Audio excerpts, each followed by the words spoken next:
Yeah.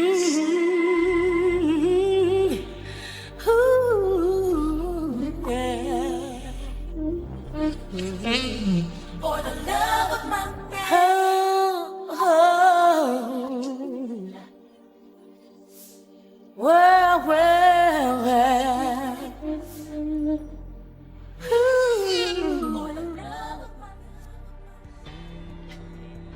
She didn't take no shit back in the day.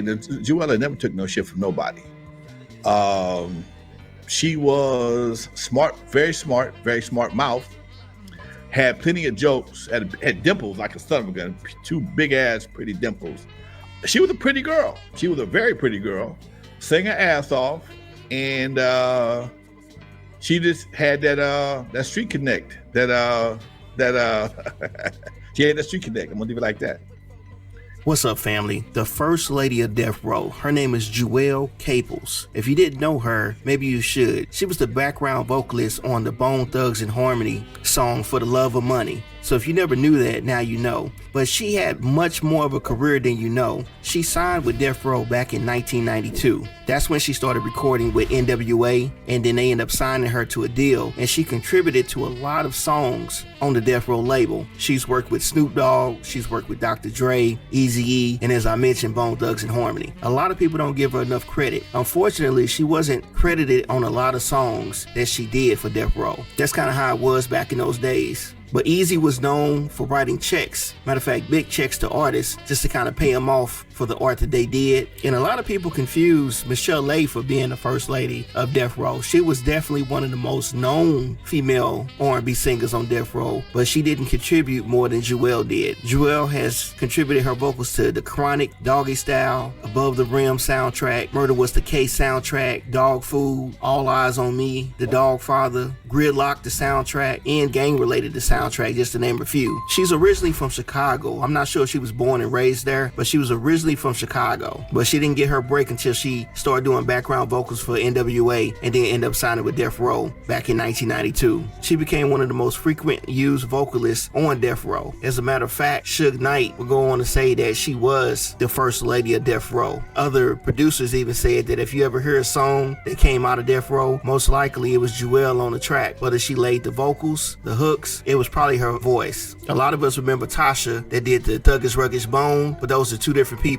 Jewell doing For the Love of Money, which was another major hit for Bone Thugs and Harmony, but a lot of people never knew who sang it, and some people confused the two. Now, she also did Thug Passion, which was on the All Eyes on Me with Tupac. She did Let Me Ride, which was on the Chronic soundtrack with Dr. Dre. That was a heavy song back then. And then she also was on the Doggy Style, Who Am I, What's My Name? Those are her vocals as well. If you guys remember Murder Was the Case back in 1994, that was her. Now, she also had a solo song. I don't know if a lot of people remember that, but it was called Woman to Woman. That was released back in 1994. That was her biggest solo hit, and that charted on the Billboard at number 200 on the Billboard charts. And her album that she released back in 2011 was called Black Diamond. And she had another one called Love and Pain that came out in 2021. I think that was her most recent album. So unfortunately, we lost a great vocalist a few years ago. She passed away on May 6, 2022 at the age of 53, but she was well known for her work from way back in the 90s all the way to current. Unfortunately, she had health struggles and was hospitalized for lung injury and illness. She had fluid that built up in her heart, legs, and lungs, and this was back in October of 2021, which kind of began her health spiral, which ended up causing her death on May 6, 2022. But her career and legacy lived on. From all the Death Row work that she did between 92 and 96, and then with those major hit albums like The Chronic, Doggy Style, All Eyes on Me, a lot of people will never forget who she was and forget her vocals. She did transition to gospel for a little bit because she did a lot of hardcore gangster rap, but she was a very faith-based gospel singer and songwriter. Even though she did pass on May 6th, her death wasn't immediately made public. It took a minute for it to come out, but it was confirmed by her manager at the time. His name was Timothy Bill, and he was a former Death Row security with Reggie Wright Jr. And I'm sure you guys heard of Reggie Wright Jr. before. I want to know more about being the First Lady of Death Row, how that experience was for you, and how Suge treated you. Well, you know what? I learned how to be a lady. From death row? being around men, Yeah. you like, shoot, you like a gangster in a dress. Yeah. Because they don't want you to be really a lady where you can say, can I have my check? Yeah. You know what I'm saying? Where my check, nigga? Yeah. Nigga. Yeah, give me my payment. You know, Give so my issue. it was very strange just being a female with all this testosterone. Right. So for a minute, I had to check and make sure I didn't grow nothing because they was giving me testosterone. Okay. I'm like, baby. You held your own. Yeah, you know, You held but it your was own. rough. But with anything, I learned a lot. I learned a lot. Yeah. And, you know, it was good. You know, people always say, are you mad at Suge? No, I'm not. You haven't spoken to him? You know, since he's been in jail, I haven't spoken to him. But people don't understand with Suge, he was like my brother.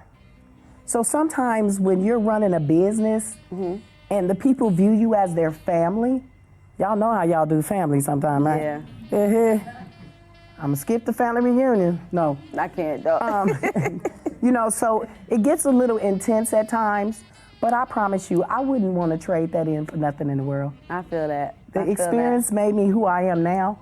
And one thing about this new game, But anyway, let me know in the comments if you had known who this person was and if you knew about her contributions to Death Row and just basically to West Coast hip hop altogether. She was a huge cornerstone as a vocalist for hip hop. So make sure you drop in the comments and let me know which one of these albums was your favorite or which one of the songs that she was on was your favorite. Where were you when you first heard Bone Thugs and Harmony, For the Love of Money? You can't forget that song. You can't forget her contribution. So we're going to say rest in power to Jewell Caples.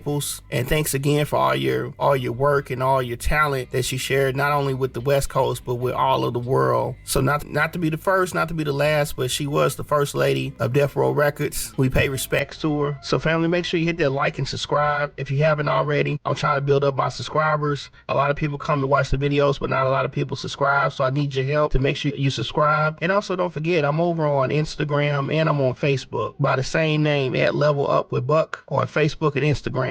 So family, I appreciate your time. Make sure you come back and watch some of my other videos. And don't forget to go check out the Tasha video on the Bone Thugs and Harmony. All right, family. Peace.